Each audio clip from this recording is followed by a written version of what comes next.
and Niagara Historical Museum. Can you hear me properly? Okay. So welcome to the Niagara Historical Museum. I actually recognize a number of you, so that's kind of nice.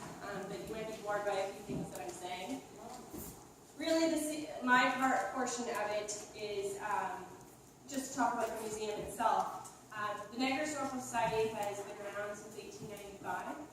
The exhibition that's on right now in this temporary gallery is called Gems. And we're celebrating 120 years of collecting, actually. So we started collecting almost immediately after the start of the Niagara Historical Society. We started in December of 1895 and collecting immediately after.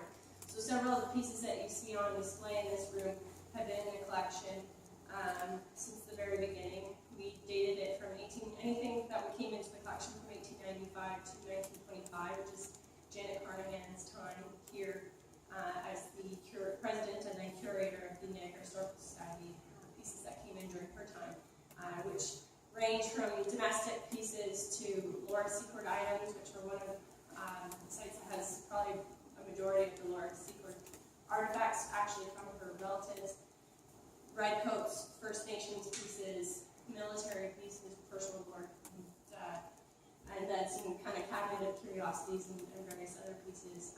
Really quite a fascinating exhibition if you get a chance to take a look at it, just to see what the society was at the very beginning. This area of the museum is actually our temporary gallery, so it changes up at least once a year. Sometimes we do a year-long exhibition. Next year, the exhibition, starting in January, will be the Iroquois beadwork exhibition from the ROM, from January until April. Then May to October, our exhibition will focus on Niagara Lake as a cultural mosaic in that, for the 150th of Canada, and that we had various groups who came and settled here in our community: the Irish, the Mennonites, Black history, Loyalists, the little British immigrant girls, all the way up into a tongue-in-cheek of the Toronto immigrants coming into Niagara Lake currently. Following that, the fall of 2017 will be the start of the Polish exhibition that will be focused on the Polish soldiers who came and trained here over 100 years ago from that date during the First World War. And that exhibition will be on for a whole year. So that's a bit about the museum. In terms of doing research is what you might be interested in. David will be speaking about our resources, which I can also elaborate on a bit more if there are questions about it. I am the person that you will talk to at the Niagara Historical Museum if you have research requests. What we do is all research is done by appointment, and there is a charge if you do research here. It's a $15 charge starting in January of 2017. If you're a member of the Niagara Historical Society Museum, it's free. So what I ask is that you usually send me an email of what you're looking for, and I will then go through our whole database, which is not, unfortunately, all online just yet, and search through, your family names or whichever you'd like, and then I'd send you a full listing of what we have, and we'd schedule a time for you to come in and do the actual research, and then I'm yours for that time if you're here to talk to or to help find resources and so on. But we do ask that it's all booked by appointment, preferably. As I mentioned, research that's done here is free for members, so I did put in the back some membership forms if you're not a member of the museum and you're interested in becoming one. It's $30 for an individual or $50 for family. So the research is obviously a benefit, free admission into the museum and attendance of any of our exhibit openings. It also allows for free admission to other museums in the Niagara Region. We have an agreement with them. 10% off in our gift shop, and so much more. Of course, there's the quarterly news letter that we send out that has updates in terms of research and the Historical Society, and sometimes pieces written by our members that have to do with the history of Niagara Lake. But also we send out a cultural newsletter of what's going on in Niagara Lake specifically. And this is sent out weekly in the summertime and monthly in the wintertime, and it talks about what's going on in terms of culture in Niagara Lake. Some of the small groups, as small as the Ephemera Club and such, up to the Shaw Festival. So we take in anything that's going on. If you're part of a group that is doing events in Niagara Lake specific and you'd like us to include it, free to email the museum and ask us to include it. And this gets sent out to all of our members, B&B owners, the hotels, almost everybody gets a feeling now in town. Everybody appreciates it, and it's a free service that the Niagara Historical Society does for Niagara on Lake. That's all that I have to say about the Niagara Historical Society. I'm around, obviously, for the question and answer portion of this. And if you want to talk to me this evening about research that you're planning to do, feel free. I'm really happy to help you guys out. And if I don't know the answer, I'll find someone who does. And I do have strong connections with other museums in the Niagara region. I'm aware of other organizations that if I can't help you, maybe they can help you, and I'd love to make that connection for you. Thank you very much.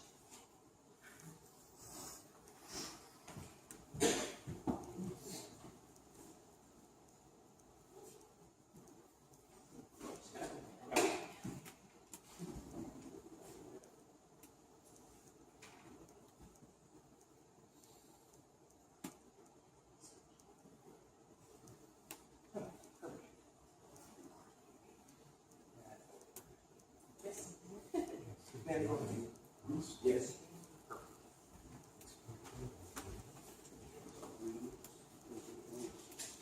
Perfect.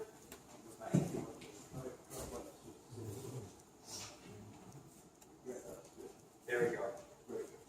All right. I'm going to try to use this microphone for those who are having some, who might have some difficulties hearing me.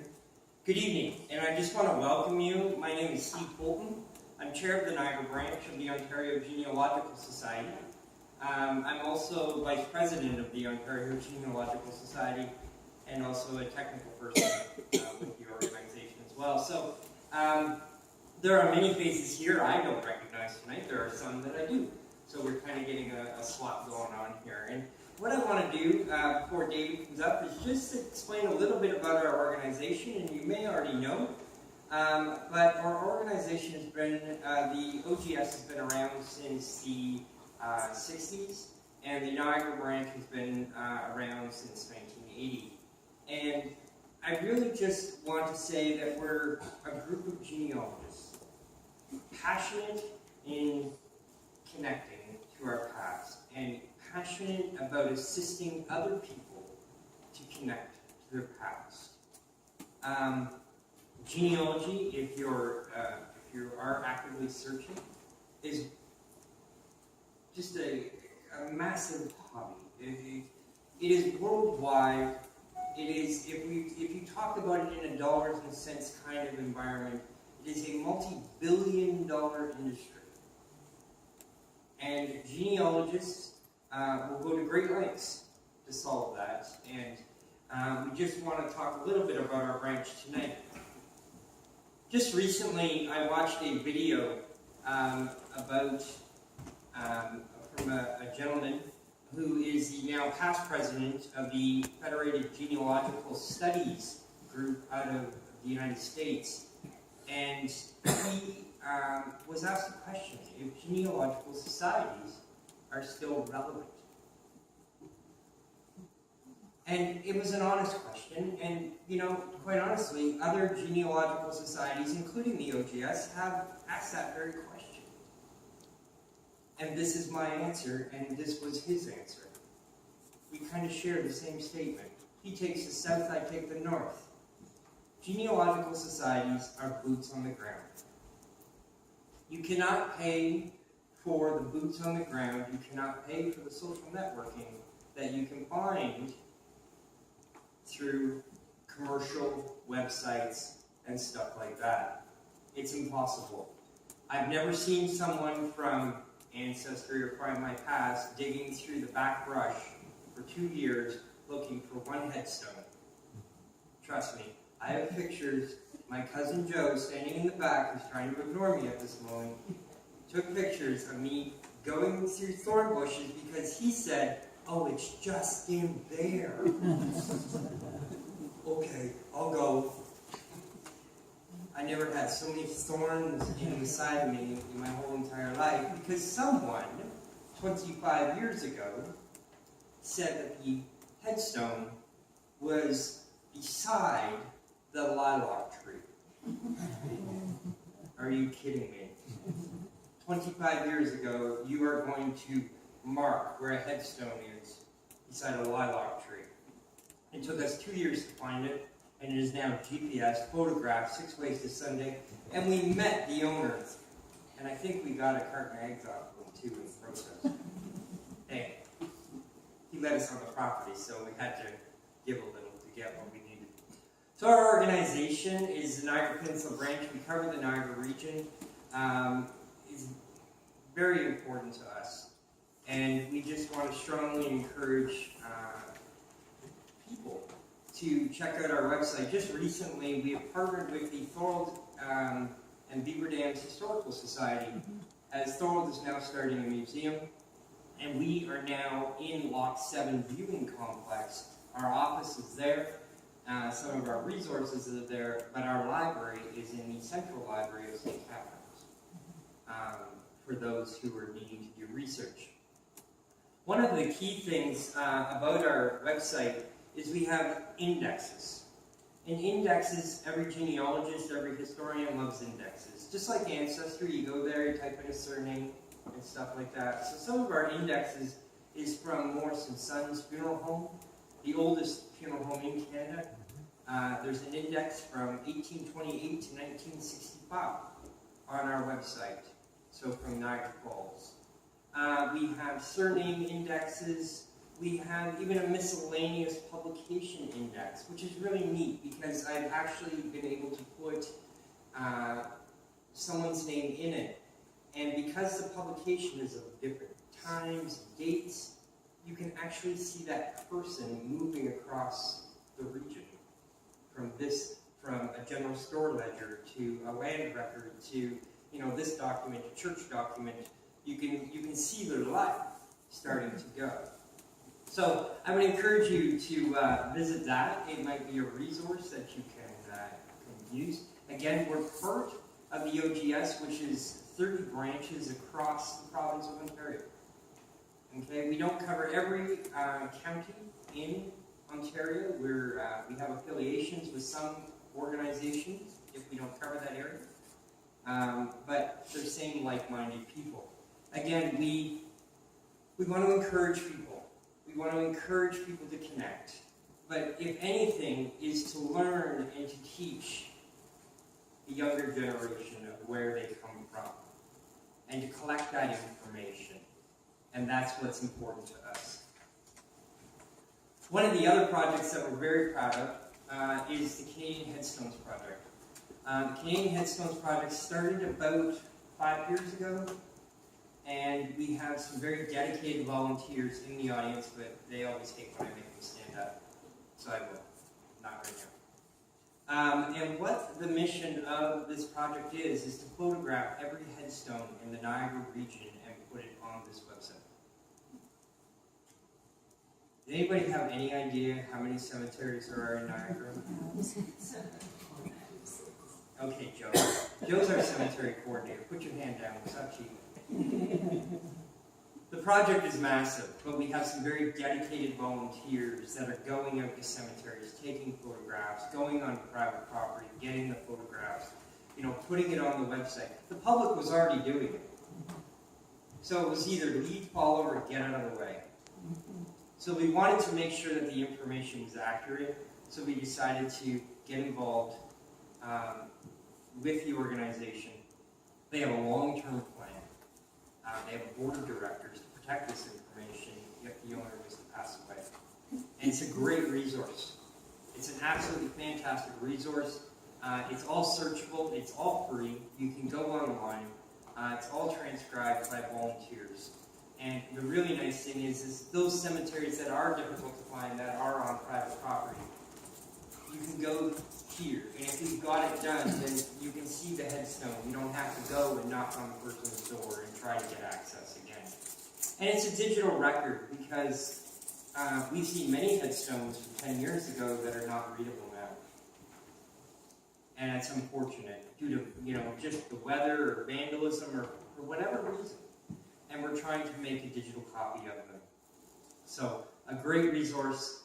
you can check that out. Another one that we encourage is we called it the Lincoln and Welland County Families. How many of you use a family tree program like Legacy or Family Tree or something like that? And I'm not sure if you're familiar with the word GEDCOM, but GEDCOM is like a text file to a Word document. It is the universal kind of file. And this program, what it does is it allows people to donate their GEDCOMs to our website, which is free. We don't charge for it. And there's over last count I checked, there was 110,000 names in this resource. And you can register for free, and again, you can search the records. And through the program, if you do find a connection, you can email the person who's placed the record there. Okay? It's another resource, but it is a Niagara-based resource. Okay? Again, we're on Facebook because the last time I checked, most genealogists were taking over Facebook. If people don't know, there is a document out there. There is a PDF document that the last time I checked, it was about 80 pages long, and it contained every genealogical group or page on Facebook. There's some sort of number rattling around in my head that's about 5,000 or 6,000 groups on Facebook for everything that you could be involved in. The OGS, the Niagara Branch, are involved in it. And the one thing that I really like about it is that if you go to the group and you ask your question, 9 times out of the 10, you're connecting with the boots on the ground. Most of those people there that are driving these groups, encouraging the conversation, are the boots on the ground. And you can connect directly with them, which is a great resource. So again, if you're not from the Niagara region, I just want to put a few on here. We have lots of, make sure I'm looking at the right page. We have lots of branches throughout Ontario. So someone was just saying to me about Leeds and Grenville area. We have a branch in that area, and we have connections that we're able to use. One thing that we just created, just in the last week, and I'll just point to, this button here, if you click on that button, it takes you to a web page of every index, every PDF file on every branch website and the OGS site for every county. So if there's a resource, if there's something in the Ottawa area, if there's something in the Toronto area, if there's a resource, it is all under there. So you can use that as a tool. You don't need to go and find it, it's already there for you. One of the other last couple things is webinars. How many people have actually done an online webinar? 1, 2? Okay. Webinars are just an online class, really. It's just a bunch of people coming together in some sort of tool. This month, OGS provides free webinars. And Dr. Janet Few is going to be speaking on medicine from the 1300s to the 1900s. Dr. Janet Few is speaking to us from her home in England. By using these webinars, we're able to bring in top speakers to talk about all sorts of items. And the really great thing about it, it's free. And I know that most of you have a computer in your home, and your computers are more than capable of joining this. Okay? So I encourage you to check it out. As well, a lot of branches do what we call streaming. And I use the Essex Branch because a lot of the branches stream to YouTube. If there's some YouTube junkies in here, this particular one was from Essex County, and I was interested in a stream that was coming from Essex County. And it was not this particular one, but it was on Black History. And I wanted to watch it. Sat at home, brought it up on the TV, and I watched it. Didn't have to drive to Essex County, and it was free. It's another resource that you can do. Finally, every year we have a conference, and this gentleman actually here is the one that talks about the boots on the ground, Joshua Taylor. He was the one asked if genealogical societies were relevant. And this year it's going to be in Ottawa for the 150 years of Canada. And if you have not been to a genealogical conference, it is great. Because it is not a place where you go and talk about your dead ancestor and nobody rolls their eyes at you. How many times have you gone and talked to your family, and they're like, oh my goodness, here we go again. Will this person ever stop? No. Here, we encourage it. We want to talk about the dead. I actually have a shirt. I didn't wear it tonight, unfortunately. It says, I dig dead people. And I wear that in open public, and you wonder how many people stop me and just look. They let you out in public with that thing on? Yes, they did. So again, the Niagara Branch, we want to encourage. We want to support. As an organization, on a provincial level, we want to help people connect to their past. Because that's what we're all here about. This is the museum, what David's going to be speaking about. We have been doing this all 2016. Last month we were at the Wainfleet Public Library, and we were at the Lincoln Public Library, sharing the resources that they have.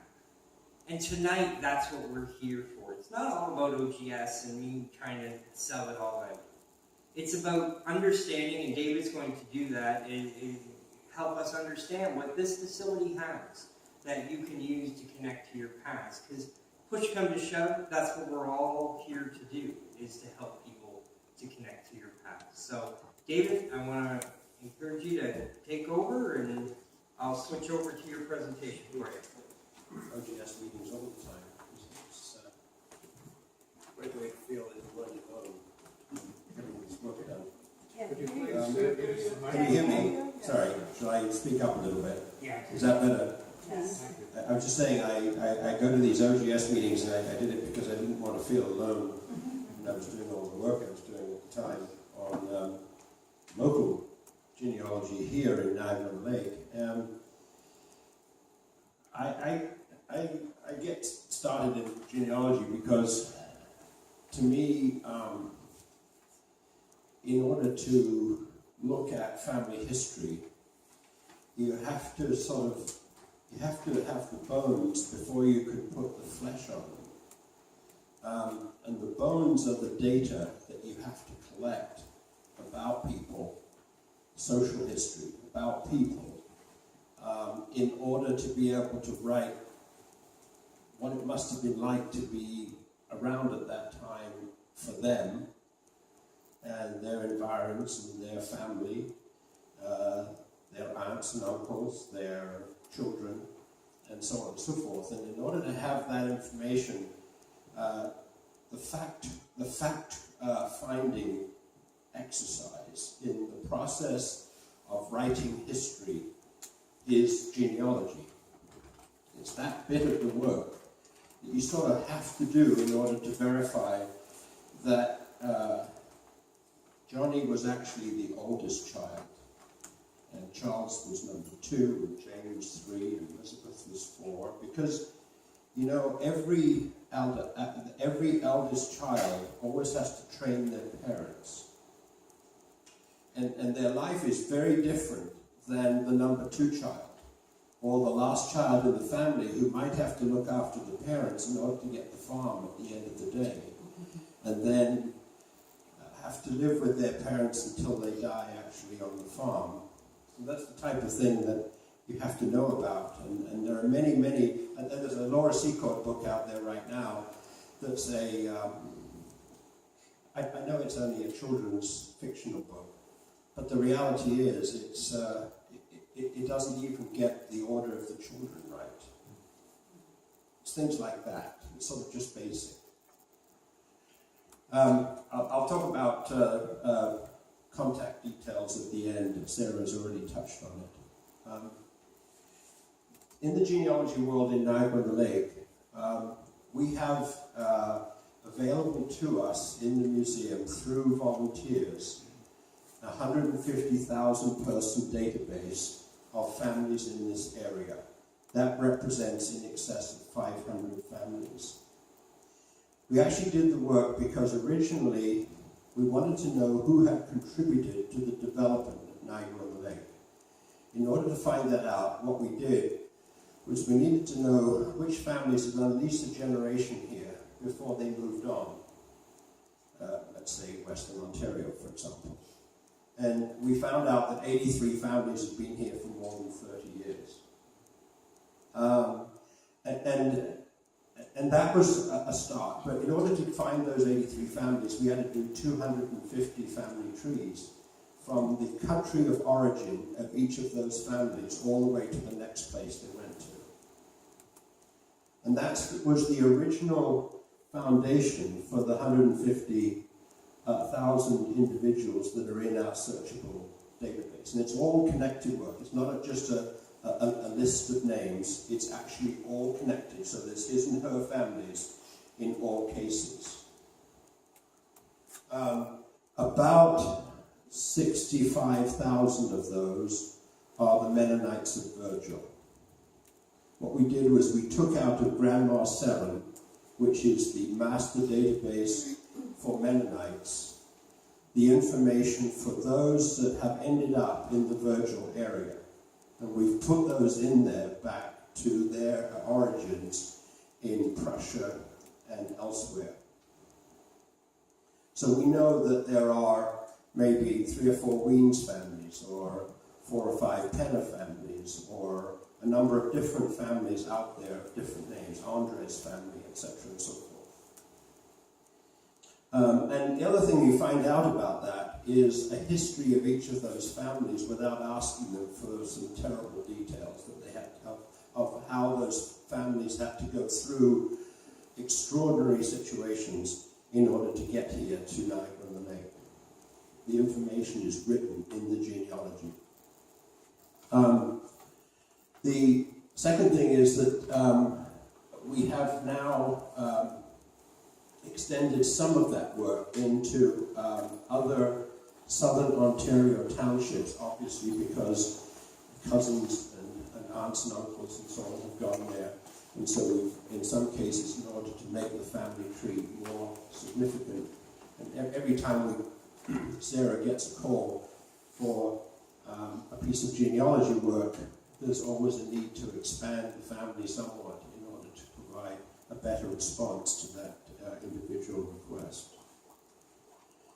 The Mennonite community here, as I said, is about, we have a database now of about 70,000 individuals that relate to the Ukrainian Prussian Mennonite community here in Virgil.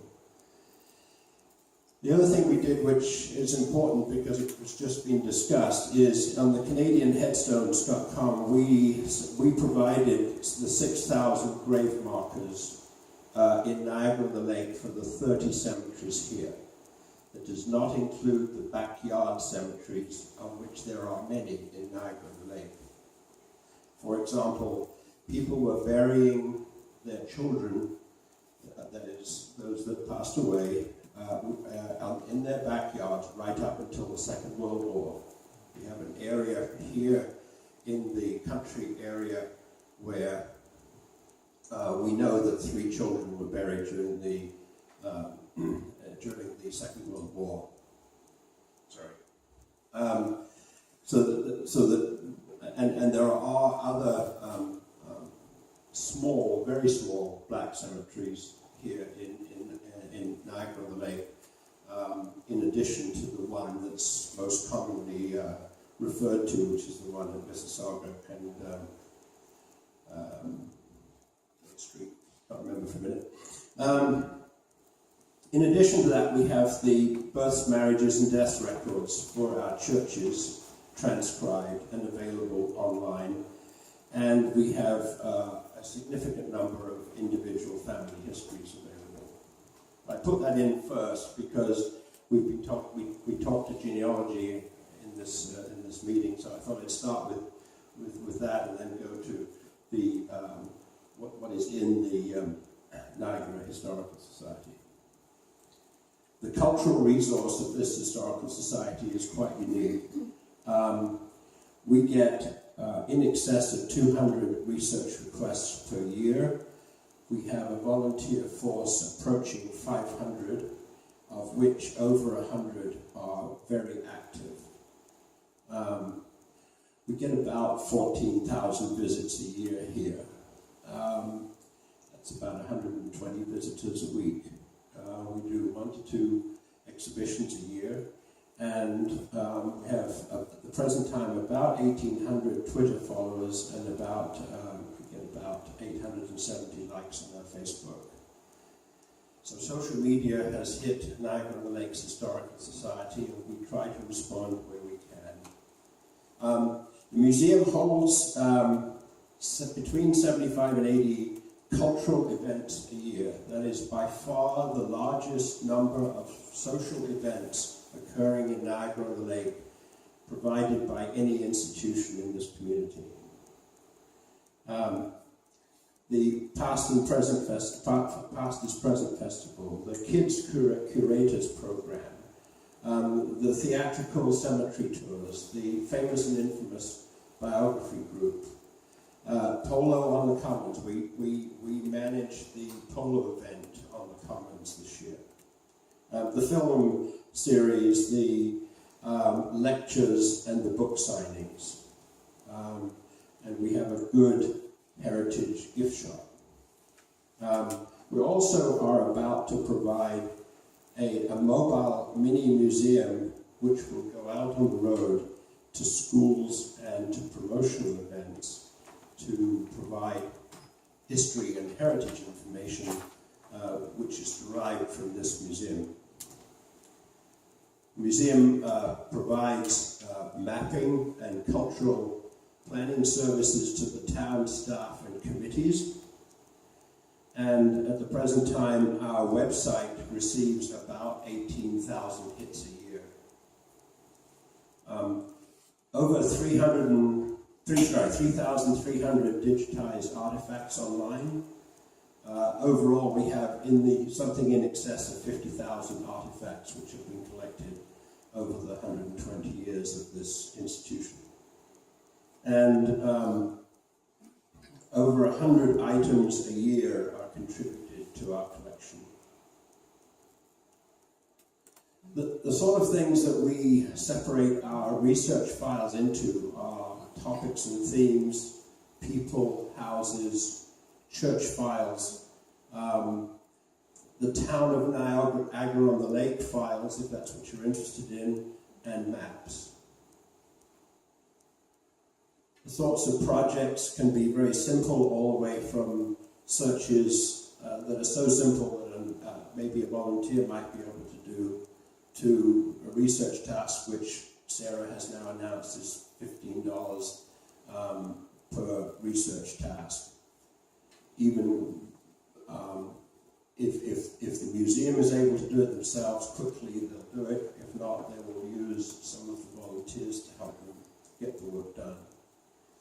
We recommend that all communications be by email. I think we are at the point now where, for the most part, all communications in the world seems to be by email, and we're no exception to that. Numerous family documents are available to you for this area, and there are some Welland Canal documents as well in this museum. Our services, rather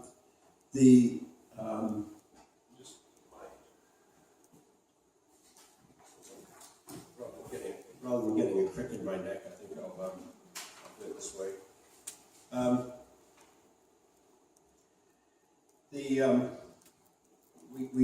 We are currently in the process of doing a house history for every house in the heritage area of the Old Town. That's 310 properties. It starts from the point at which the house was built, right the way through to about 50 years ago. We've done drafts on about 100 of them at the present time. The work will be hosted on Brock University's Greenbelt website, and a guide was provided by one of our esteemed members, Joy Ormsby, in 2006 as to how such work should be undertaken. And we've largely followed that as time's gone by. We've also taken every photograph that's available in the museum, in the town, from major individuals around the town that have house photographs from 1870 to 2015, and we've now organized them by street address rather than accession number or whatever.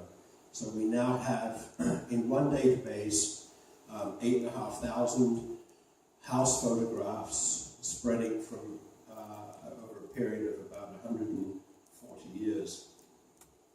It took us about 500 hours to do that piece of work.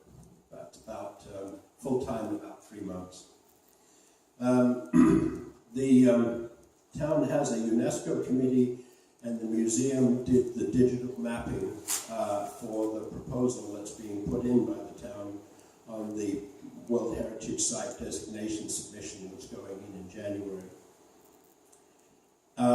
We also, as a self-starter service to the town, provide many cultural meetings in the municipality, and this museum is leading an effort to write the culture plan for the town. St. Catherine's has one, Niagara Falls has one, but up to now Niagara Lake has not had one.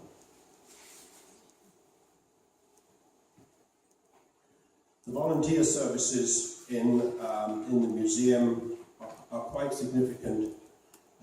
We have a World War I collection that seems to be growing all the time.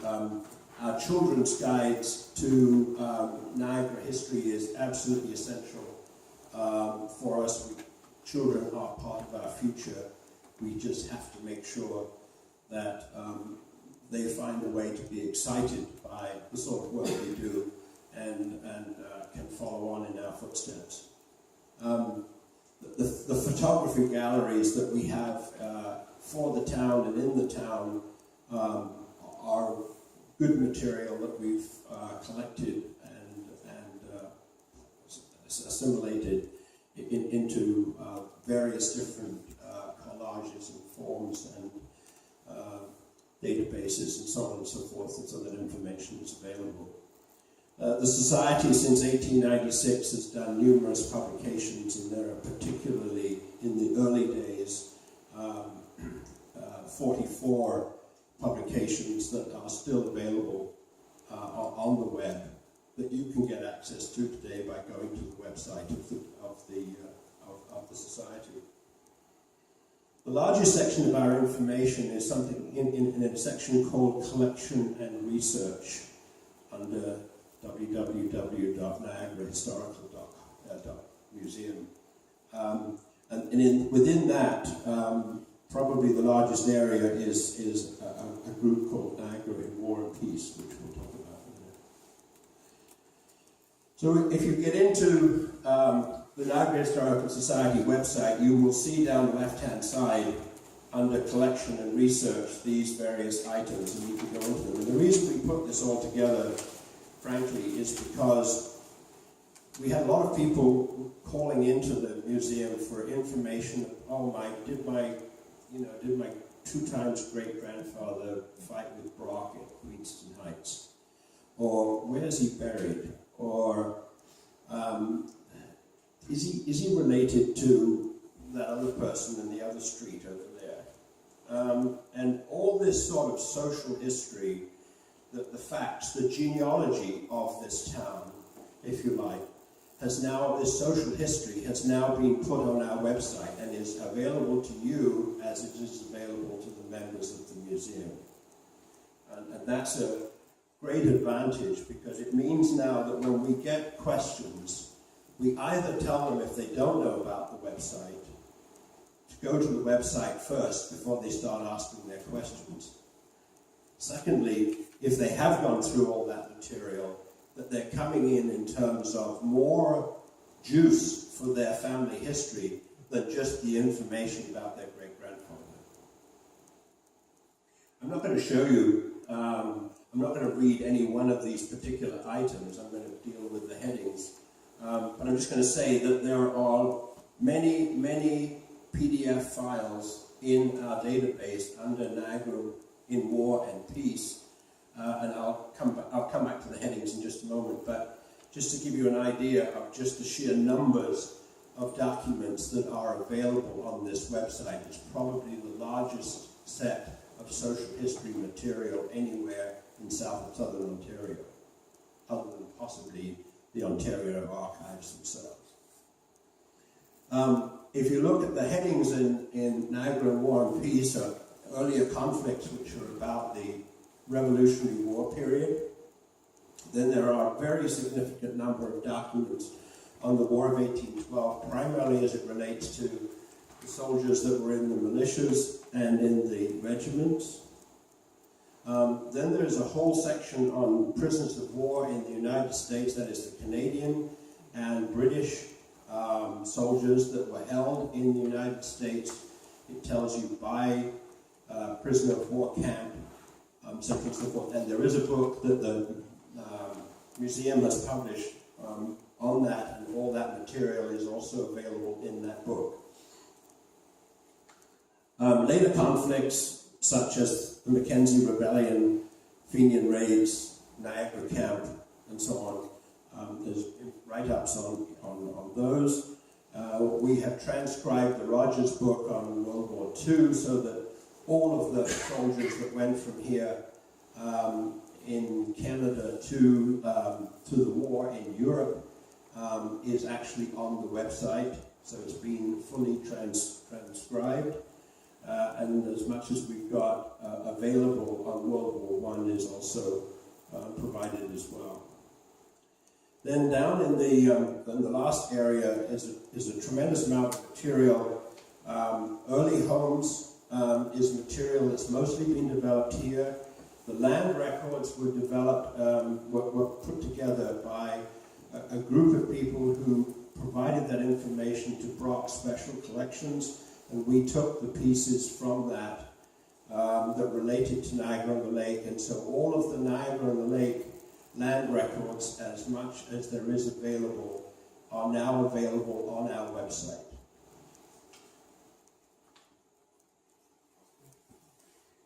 If we go to essays and notes, again, a lot more documents there, and those are primarily in three areas: general research about Niagara on the Lake, more on the War of 1812. It was a very significant part of this area. Again, for the most part, this is social history, as we're dealing with just the sort of, for the most part, the level up from genealogy into how things happened for the soldiers during that period. And then finally, the newspaper articles on local history, as much as we have. A lot of that information is also available on microfilm as well. Some of it's here in the museum and some of it's in our public library.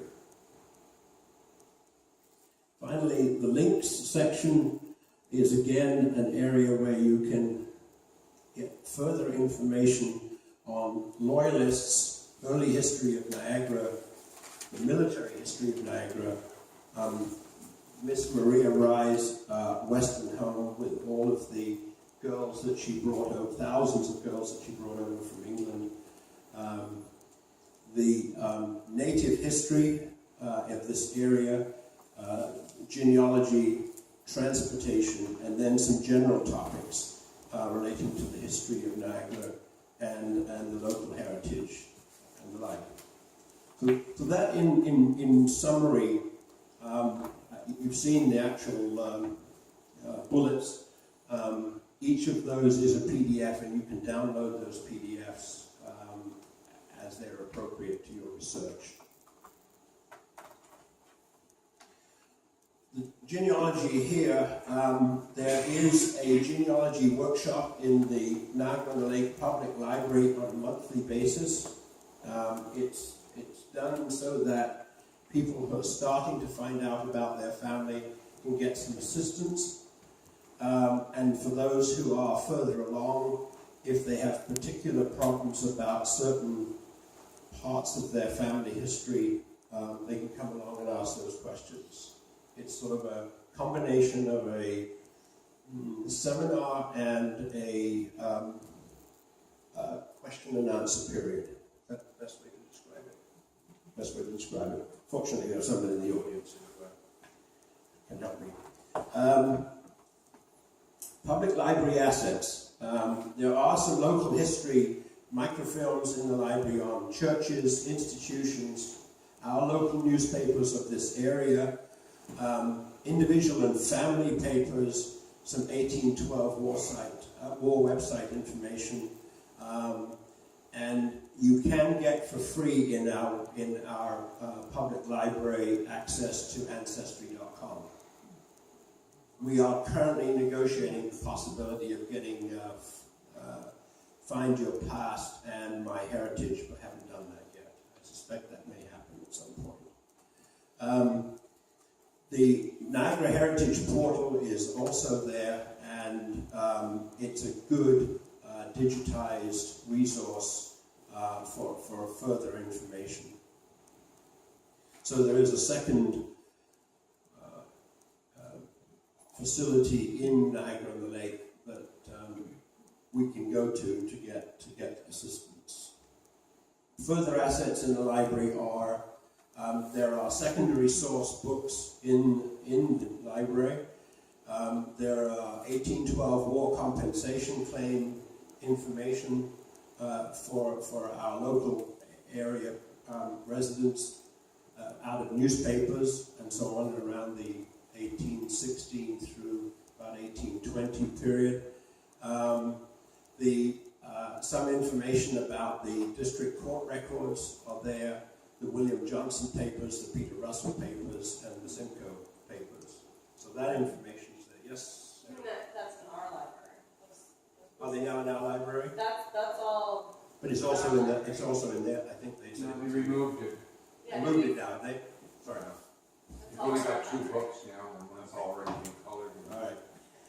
All right. So some of that's been moved already. Thank you. That's a That's recent. the museum's library. Museum's library now. Good. This is what the library says that it has on its website. So I'll trust that some of that at least is still true. So if it's not there, then it's here.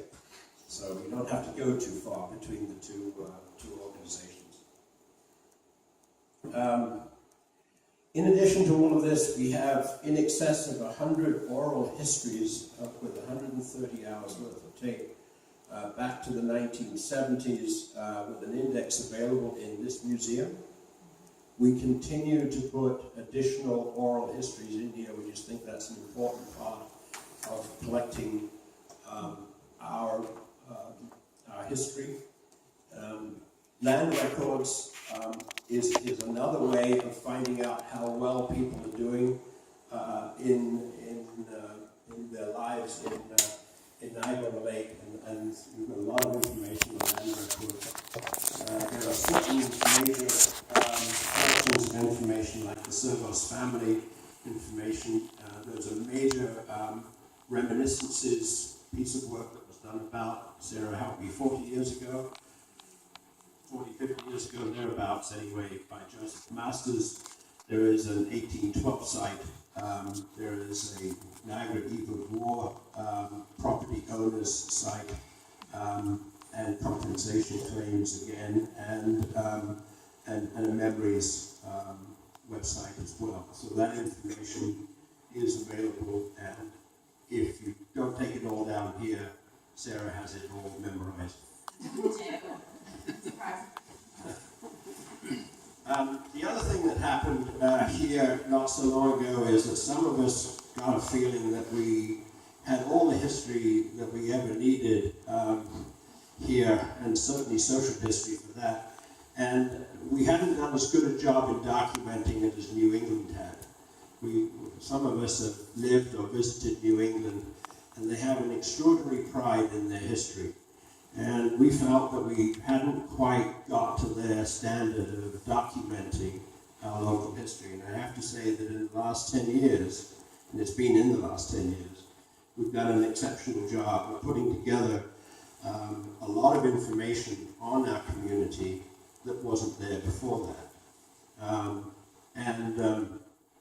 These are book titles of some of the books that have come into existence as a result of that feeling that we needed to properly document ourselves. Here's another one here. We'll add at the top there is the disappearing history of Niagara. We were talking about graveyards earlier. The graveyards here are well documented in the book. There are, I think we're finding, 10 or 12, we found 10 or 12 mistakes in it. Not surprising since there are 10,000 names in the book. But nevertheless, it's a very good starter kit for that information if you need it. But there's a lot of other information about people, families, their roles in various wars and battles and so on and so forth, in addition to which, down the bottom here, there are various villages in Niagara-on-the-Lake municipality that we haven't properly documented. And there are 3 villages there, McNabb, Virgil, and Homer, that have now at least been reasonably well documented in terms of what we know of life in the last 150 years. The community here in Niagara-on-the-Lake is very large and very important to us. Virgil in 1934 had 230 people in it. Today it has over 2,500. That's almost entirely because of the immigration of Mennonites from Ukraine. And thank goodness for it, because they have made an extraordinary contribution to this community, much of which goes very unsung. We mentioned Maria Rye and all of the girls that came from England in poor circumstances.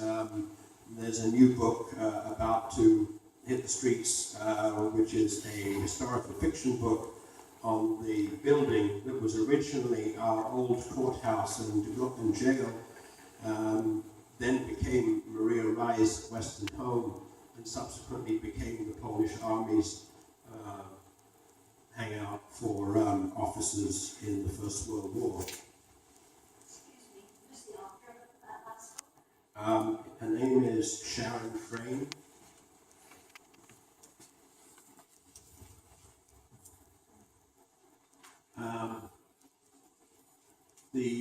There are also a significant number of church books that have now become available because we had a particularly extraordinary missionary that came here in the very early days, Robert Addison, and since then his followers have done a good job at documenting the direction in which the church has gone over the years and the material that's available there. Other studies I would just mention briefly, the Lincoln Militia is fairly well documented here. I would have to say that we've not done as good a job on, say, the Norfolk Militia or some of the other, the York regiments and so on and so forth from the Toronto area. But if you wanted to look at Lincoln County and Welland County, I think we've done a pretty good job of that. George Lawrence, who started the village of Virgil, is now well understood. There are slave cottages in the area that we are in the process of documenting. We're trying to get as much information as we can on the Underground Railroad and its things that happened here in Niagara-on-the-Lake. The notes of Janet Carnahan, who started this institution, is very important to us, and a lot of work is being done in that area now to catch up with what she left behind for us to pick up at this time. The Canadian contribution to the First World War, a man named Lancelot Servos, who was a remarkable man. He not only was one of the leading knights on the golf course, but he was also an author and a playwright, and he lived right here in Niagara Lake. And then there are other houses and families that we have done our best to document. If you have any interest at all in any of the things that have been said tonight, there are several people who you can get a hold of. Sarah is here tonight. Thanks, Sarah. Amy Klassen, who is her associate here in the museum, has been here for many years and pretty much knows where everything is. Can tell you almost anything you need to know. I am in the phone book, and so if for any reason you need some help on some of the genealogy, I would be happy to take a phone call. And at the bottom is the museum's telephone number and website address. So I hope that's been helpful. Just give you an idea of where we are in this museum. There's a lot of material here that you can just simply go onto this website and just scroll through to take a view of all of the social history that is available here. We've quite deliberately in the last 10 years made sure that this material is available not just to our members but to everybody, and I think you'll find that it can be extremely helpful for some of your work as you go forward. Thank you very much.